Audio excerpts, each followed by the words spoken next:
मेरठ के एक घर से एक ऐसी खौफनाक कहानी सामने आई जिसे जानकर हर कोई सन्न रह गया। इस कहानी में कुल 3 किरदार हैं, पति पत्नी और वो।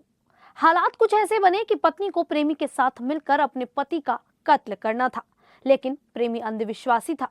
वो चाहता था कि अपने पति के सीने पर पहला हमला उसकी माशूका खुद करे, जबकि वो खुद उसकी हथेलियां काटना चाहता था। कत्ल की इस खौफनाक कहानी में एक मुर्दा माँ भी है, जिससे पत्नी का प्रेमी बातें भी किया करता था। ये कहानी सुन आपके रोंगटे खड़े हो जाएंगे और आपको बेहद हैरानी भी होगी कि कोई पत्नी इतनी बेरहमी से अपने पति का कत्ल भी कर सकती है क्या। नमस्कार, मैं शालिनी और आप देख रहे हैं द न्यूज़ 15। कहानी की शुरुआत होती है यूपी के मेरठ से, जहां एक मोहल्ले में मौजूद एक घर के बाहर भीड़ जमा होती है।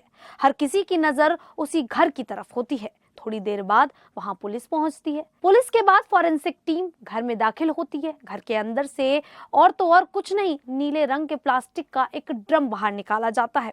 इसके बाद ड्रम को एक गाड़ी में डालकर ले जाया जाता है। अमूमन इस तरह के ड्रम का इस्तेमाल लोग घर में पानी जमा करने के लिए किया करते हैं।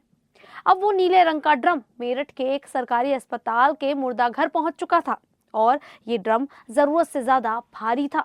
ना तो ये ड्रम खुल पा रहा था और ना ही इसे तोड़ा जा सका। लिहाजा इसके बाद पुलिस वाले ने ये तय किया कि इस ड्रम को मशीन से काटा जाए। अब कुछ देर में ही मशीन और मैकेनिक भी मुर्दा घर में बुलाए जाते हैं। अब बारी आती है ड्रम को काटने की। बड़ी मशक्कत के बाद आखिरकार ड्रम को काटने में कामयाबी मिल जाती है। उस ड्रम के अंदर सीमेंट का घोल भरा हुआ था, लेकिन सिर्फ उसमें सीमेंट का घोल ही नहीं था, बल्कि उसमें एक लाश भी थी, जिसकी वजह से वो और भी ज्यादा भारी हो गया था। साथ ही वह जमकर सख्त हो चुका था, बिल्कुल पत्थर की तरह। अब जब ड्रम कट गया तो बारी आई उसके अंदर जमे हुए सीमेंट के टुकड़ों को मशीन से काटने की। थोड़ी देर बाद सारे टुकड़े कटने के बाद अलग हो जाते हैं और फिर उन्हीं टुकड़ों में से करीब 3 टुकड़ों में बिखरा एक शव बाहर निकलता है। 14 दिन बाद जमे हुए सीमेंट और काटे गए ड्रम की सतह पर काली पॉलीथीन में लाश के 3 टुकड़े रखे हुए थे। फ्रिज, कुकर, बैग के बाद ये सबसे ताजी लाश है जो एक ड्रम ने उगली है। लेकिन कहानी ऐसी कि आपका दिमाग घूम जाए। ये कहानी एक ऐसी पत्नी की है जिसने घर वालों की मर्जी के खिलाफ लव मैरिज की, लेकिन लव मैरिज के 3 साल बाद उसे फिर से लव हुआ और उसने अपने पहले प्यार और अपने पति के सीने में अपने हाथों से पहला खंजर उतारा। फिर दूसरे प्यार यानी दूसरे प्रेमी के साथ मिलकर लाश के 3 टुकड़े कर दिए। सर धड़ से अलग किया, दोनों हाथों की हथेली काटी, फिर आधी लाश बैग में डालकर बेड के नीचे रख दी और प्रेमी अब अपने घर चला गया था। लेकिन जाते जाते वो सर और दोनों हथेलियां एक दूसरे बैग में रख अपने साथ घर ले गया। प्रेमी के जाने के बाद इधर प्रेमिका को अब बैग में रखी लाश से डर लगने लगा। नींद नहीं आ रही थी, इसीलिए तड़के 3 बजे वो भी आधी रात लाश घर में छोड़कर अपने प्रेमी के घर चली गई। ये कहानी है 3 लोगों की, 29 साल के सौरभ कुमार की, 26 साल की मुस्कान रस्तोगी और 28 साल के साहिल शुक्ला की। बात है साल 2016 की, जब सौरभ की मुलाकात मेरठ में मुस्कान से होती है। मुलाकात दोस्ती में बदलती है और फिर दोस्ती प्यार में बदल जाती है। सौरभ ने मुस्कान को बताया था कि वो मर्चेंट नेवी में है और लंदन में पोस्टेड है, मगर इसके बावजूद सौरभ के घर वाले मुस्कान से उसकी शादी के लिए तैयार नहीं हुए। सौरभ घर वालों की मर्जी के खिलाफ जाकर मुस्कान से शादी कर लेता है। शादी के बाद वो 6 महीने के लिए लंदन चला जाता है, मगर बाद में पता चलता है कि सौरभ मर्चेंट नेवी में नहीं बल्कि लंदन की किसी बेकरी में काम करता है। उसकी माली हालत भी उतनी अच्छी नहीं थी। इधर सौरभ और मुस्कान को तब तक एक बेटी हो चुकी थी। बेटी होने के बाद अब सौरभ के घर वाले भी उसके करीब आने लगे थे, मगर तभी कहानी में एक नया ट्विस्ट आ जाता है। सौरभ ज्यादातर लंदन में रहता था और मुस्कान अकेली अपनी बेटी के साथ किराए के मकान में। इसी दौरान मुस्कान की मुलाकात तो उसी मोहल्ले में रहने वाले साहिल शुक्ला से होती है। देखते ही देखते दोनों बेहद करीब आ जाते हैं। अब साहिल अक्सर मुस्कान के घर आने जाने लगता है, यहाँ तक कि दोनों घर में शराब भी पीते हैं। इत्तेफाक से मकान मालिक उन दोनों के रिश्ते को भांप जाता है। साल 2021 में जब सौरभ लंदन से मेरठ आता है, तब मकान मालिक उसे मुस्कान और साहिल की सच्चाई बता देता है।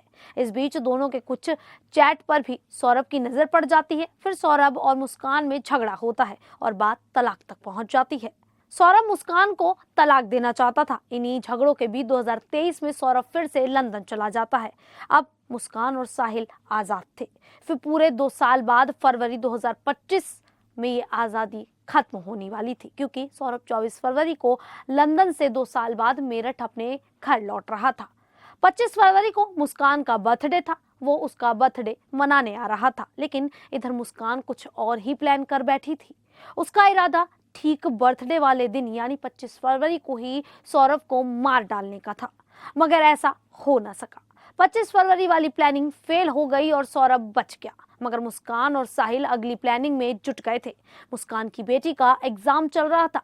3 मार्च को एग्जाम खत्म होते ही मुस्कान ने अपनी बेटी को अपनी मां के घर भेज दिया और 3 मार्च का दिन सौरभ के कत्ल के लिए चुना। उस दिन रात को जैसे ही सौरभ अपने कमरे में सोने गया, मुस्कान ने साहिल को बुला लिया। इसके बाद पहले मुस्कान ने सौरभ के सीने पर तेजधार खंजर से वार किया और फिर साहिल चाकू लेकर सौरभ पर टूट पड़ा।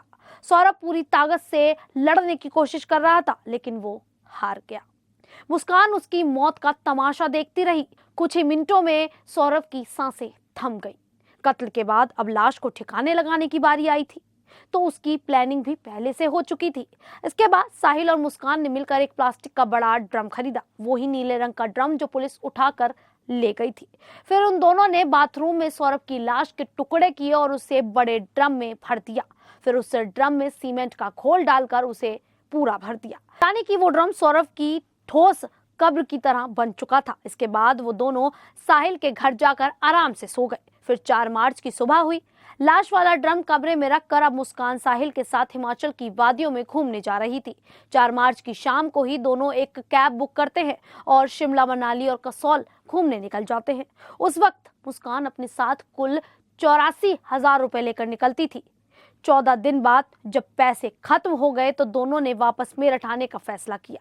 लेकिन एक दूसरी कहानी ये भी है कि पैसा खत्म होने के बाद मुस्कान ने सौरभ के अकाउंट से पैसे निकालने की कोशिश भी की थी, लेकिन पैसे नहीं निकले। जिसके बाद उसने अपनी मां को फोन किया। मां ने कहा, जब सौरभ तुम्हारे साथ ही घूमने गया है तो पैसे की क्या जरूरत है। इस पर मुस्कान अपनी मां को बताती है कि उसने सौरभ को मार डाला है। तब उसकी मां पहली बार पुलिस को ये सच्चाई बताती है। इसी के बाद 18 मार्च को पुलिस मुस्कान के घर में पहुंचती है और फिर नीले रंग के इस ड्रम से सौरभ की सच्चाई बाहर आती है। ये तो थी कत्ल की कहानी, पर कत्ल की इस कहानी से कहीं ज्यादा सनसनीखेज है कत्ल की प्लानिंग और मुस्कान साहिल के इश्क की दास्तान। तो पहले बात कर लेते हैं इश्क की कहानी की। मुस्कान की बेटी प्ले स्कूल में पढ़ती थी। बेटी को स्कूल लाने ले जाने के दौरान ही मुस्कान की मुलाकात साहिल से हुई थी। सौरभ चूंकि ज्यादातर बाहर रहता था और मुस्कान अकेली थी, तो जल्दी ही दोस्ती प्यार में बदल गई। घर में कोई नहीं था तो दोनों जब तब घर में ही मिलते रहते थे। साहिल शुक्ला अंधविश्वासी था। उसकी मां नहीं थी, मगर उसने अपनी मां के नाम पर स्नैपचैट पर एक अकाउंट खोल रखा था। उसे लगता था कि उसकी मुर्दा मां उससे बात करती है। ये बात मुस्कान को भी पता थी।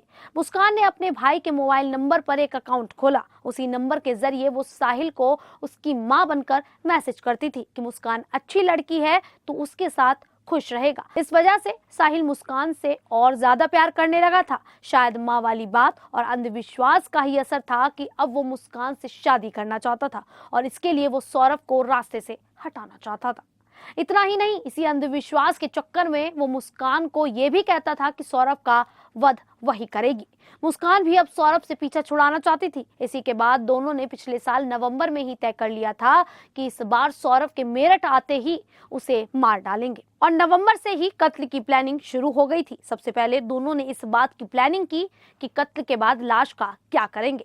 आखिर में तय किया गया कि लाश को जमीन में गाड़ देंगे, पर कैसे ये उन्हें नहीं पता था। इसके लिए अब दोनों अपने दोस्तों से पूछताछ करने लगे, लेकिन दूसरी तरफ से जब लाश दफनाने वाला आइडिया काम नहीं आया तब उन्होंने 2 और आइडियाज पर काम किया। पहला, लाश के टुकड़े कर बैग में रखकर कहीं फेंक आएंगे या फिर उसे ड्रम में डालकर सीमेंट के घोल से उसे बंद कर देंगे। ड्रम वाला आइडिया साहिल का था। इसके बाद 25 फरवरी को मुस्कान का जन्मदिन आता है।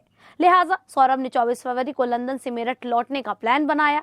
ये बात मुस्कान ने साहिल को बताई। इसी के बाद तय हुआ कि ठीक बर्थडे वाले दिन ही सौरभ का कत्ल होगा। प्लानिंग ये थी कि शराब में बेहोशी की दवा मिलाकर उसे पिला देंगे, फिर मार डालेंगे। मगर उस रात सौरभ ने शराब ही नहीं पी। 25 फरवरी वाला आइडिया यानी पहली कोशिश नाकाम रही। अब मौत की दूसरी तारीख 3 मार्च तय की गई, क्योंकि उस दिन मुस्कान और सौरभ की बेटी का एग्जाम खत्म होना था और फिर बेटी को मुस्कान को अपनी मां के घर भेजना था। प्लान के तहत मुस्कान पहले ही दुकान से 800 रुपए के 2 चाकू खरीद कर लाई थी। दुकानदारों को शक ना हो इसीलिए कहा कि मुर्गा काटने के लिए चाकू चाहिए। फिर 3 मार्च की रात आई। इस बार शराब की जगह मुस्कान ने सौरभ का पसंदीदा खाना कोफ्ता बनाया और उसी में बेहोशी की दवा मिला दी। जब सौरभ बेहोश हो गया तब देर रात मुस्कान ने साहिल को घर बुलाया और फिर सौरभ के सीने पर पहला वार मुस्कान ने ही किया, क्योंकि साहिल अंधविश्वासी था और चाहता था कि सौरभ का वध मुस्कान करे। ये साहिल का अंधविश्वास ही था कि उसने कत्ल के बाद सौरभ की दोनों हथेलियां काटी थी और फिर उसका सिर और हथेलियां अपने साथ बैग में रखकर ले गया था। दोनों ने यह भी पहले से तय कर लिया था कि कत्ल के बाद वो शिमला चले जाएंगे और सबको यही लगेगा मुस्कान और सौरभ साथ में घूमने गए हैं। कत्ल के बाद सौरभ का फोन भी मुस्कान के पास था। वो सौरभ के फोन से ही उसके भाई बहन को मैसेज करती थी या मैसेज का रिप्लाई देती थी, ताकि सभी को ये लगे कि मैसेज सौरभ भेज रहा है। पर किस्मत का खेल कहिए या फरेब, क्योंकि मेरठ पुलिस ने बताया कि मुस्कान सौरभ का कत्ल तो करना चाहती थी, पर वो साहिल से शादी नहीं करना चाहती थी और साहिल ये सब कुछ सिर्फ मुस्कान से शादी करने के लिए कर रहा था। यानी कहानी का क्लाइमैक्स ऐसा नहीं होता, क्या पता मुस्कान पार्ट 3 भी बन सकता था। अब इस पूरे मामले पर मुस्कान की मां ने कहा, जब से सौरभ लंदन गए थे तब से मुस्कान रेंट पर रहती थी। जब से शादी हुई तब से ही ऐसे ही अलग अलग रहते थे दोनों। मुस्कान की ससुराल में भी नहीं बनी, 1 साल ससुराल में रहे। अब मुस्कान ने सौरभ को क्या पट्टी पढ़ाई वो तो ये दोनों ही जानते होंगे। मुझे यह पता है कि सौरभ इससे ब्लाइंड लव करता था। लड़की ही हमारी बदतमीज थी। हम ये चाहते हैं कि न्याय मिले सौरभ के परिवार को। सौरभ को न्याय मिलना चाहिए। सौरभ ने मुस्कान के लिए अपने परिवार को छोड़ दिया था, लेकिन इसने उसके साथ गलत किया। सौरभ के माँ बाप के पास करोड़ों की प्रॉपर्टी है, लेकिन सौरभ ने इसके लिए उसको भी छोड़ दिया। वो बच्चा भी हमारा है। मुस्कान के पिता ने कहा कि उसे फांसी होनी चाहिए। मुस्कान ने जीने का हक खो दिया है। ऐसे इंसान को जीने का कोई हक नहीं है। सौरभ हमेशा मुस्कान का सपोर्ट करता था। मां ने कहा कि जब सौरभ लंदन जा रहा था तो हमने कहा कि मुस्कान को हमारे पास छोड़कर जाओ, लेकिन मुस्कान नहीं चाहती थी कि वो यहाँ रहे, क्योंकि मुस्कान को पता था कि माँ बाप किसी ना किसी चीज के लिए रोक टोक जरूर करेंगे।